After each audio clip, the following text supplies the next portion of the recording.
సురేంద్రనాథ్ గారు దీని గురించి కూడా మనం మాట్లాడుకుందాం. చాలా ఇంపార్టెంట్ పాయింట్ చెప్పారు. ఇందాక మీరు ప్రస్తావించినట్టుగా కూడా నిజంగా పాకిస్తాన్ ఉద్దేశం ఏంటి అనుకుని మనం ఆలోచించినప్పుడు ఒక బాధ్యత గల దేశం అయితే ఉగ్రదాడి జరగంగానే, ఇంకో దేశంలో ఉగ్రదాడి జరగంగానే ఉగ్రవాదం అంతానికి మేము సహకరిస్తామను, లేకపోతే ఈ ఘటనని తీవ్రంగా ఖండిస్తున్నామను ఒక స్టేట్మెంట్ రావాలి అది అక్కడ ఉన్న పాలకుల నుంచి. కానీ అట్లా కాకుండా వాళ్ళందరూ స్వాతంత్ర సమరయోధులని, లేకపోతే మాకు అణుసామర్థ్యం ఉంది, భారత్ మాపై దాడి చేస్తుందేమో అని భుజాలు తడువుకోవటం కానివ్వండి, ఇవన్నీ కూడా పరిశీలించడం మీద ఇందాక మీరు చెప్పినట్టుగా కూడా పాక్ ఉద్దేశం అనేది తేటతెల్లం అయిపోతుంది. ఏమంటారు? అవును, నిజమే, మీరు అన్నది మాట 100% కరెక్ట్.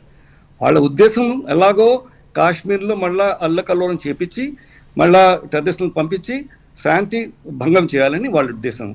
అది నంబర్ 1 ట్రై చేశారు, అది అవ్వలేదు, అది ప్రాబ్లం వాళ్ళకి. ఇప్పుడు నెక్స్ట్ స్టెప్ వాళ్ళకి తెలియట్లేదు, ఎందుకంటే వాళ్ళకి తెలుసు India is strong, India can do anything they want, మన కొడితే మన మీద వాళ్ళు యుద్ధం చేయడానికి సామర్థ్యం లేదని వాళ్ళకి తెలుసు. కానీ యుద్ధం ఆపాలి ఎట్లాగో, అందుకనే ఇవన్నీ వంకలు పెడుతున్నారు. కానీ దాని కంటిన్యూషన్గా ఒక్క పాయింట్ అండి, అంటే ఆర్టికల్ 370 రద్దు తర్వాత అంటే కాశ్మీర్ అభివృద్ధి చెందుతోంది అనే ఒక ప్రచారం అయితే చాలా పెద్ద ఎత్తున మనం చూస్తున్నాం. అక్కడ ప్రజల నుంచి కూడా అలాగే స్పందన వస్తుంది. కానీ ఈ రోజున ఖచ్చితంగా కాశ్మీర్ మారలేదు, ఇదివరకటి పరిస్థితులే అక్కడ ఉన్నాయి అని నిరూపించటమే ఇటు ఉగ్రవాదులు కానివ్వండి, లేకపోతే వెనకాల ఉన్న పాకిస్తాన్ లక్ష్యం కానివ్వండి అనుకోవచ్చా? కాశ్మీర్ మారలేదని నిరూపించడమే లక్ష్యం. కరెక్ట్, వాళ్ళు అలా అంటున్నారు. కానీ నిజంగా విదేశీయులు వచ్చి చూస్తున్నారు, మన దేశం వాళ్ళు వెళ్ళి చూస్తున్నారు. వాళ్ళకి తెలుసు పరిస్థితులు మారినాయండి. కాశ్మీర్ వాళ్ళ భాష మారిపోయింది. వాళ్ళకి కావాల్సింది ప్రోగ్రెస్, వాళ్ళకి కావాల్సింది శాంతి, వాళ్ళకి కావాల్సింది ఎకానమీ డెవలప్మెంట్.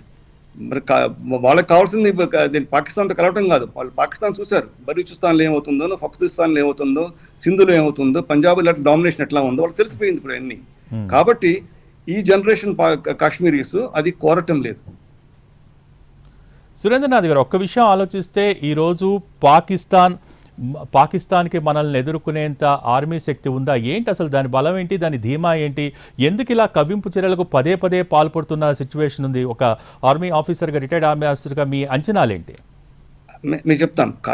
పాకిస్తాన్ వాళ్ళు ఎప్పటి నుంచో ఫ్రమ్ ద టైం వాళ్ళు న్యూక్లియర్ బాంబ్ తయారు చేసిన తర్వాత ఇప్పుడు ఇదే మాట అంటున్నారు, ఇంకా యుద్ధం అవ్వదు, అయితే మేము బాంబులు వాడతాము, మేము ఇండియాని నాశనం చేస్తాము, మా దగ్గర మిసైల్స్ ఉన్నాయి, అండమాన్ నికోబార్ దాకా వేసే మిసైల్స్ ఉన్నాయి, ఇట్లా బెదిరింపులు పెడతారనమాట.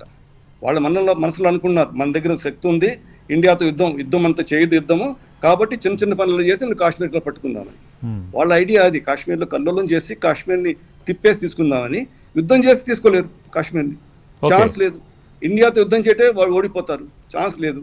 అందుకని ఎప్పుడు న్యూక్లియర్ అంటారు. మన ఇండియాకి కూడా తెలుసు న్యూక్లియర్ వెపన్ వాల్యూ ఏంటో అందరికి తెలుసు.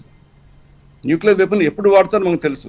వాళ్ళు ఒక్క బాంబు వేస్తే మనం డిస్ట్రాయ్ చేస్తామని వాళ్ళకి కూడా తెలుసు.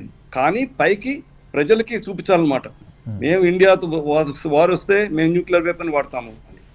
అది ఇప్పుడు చూసేసారు. ఇప్పుడు ఒక్క మాట్లాడాలి ఎవరు న్యూక్లియర్ గురించి ఈ లాస్ట్ 2-3 డేస్ నుంచి.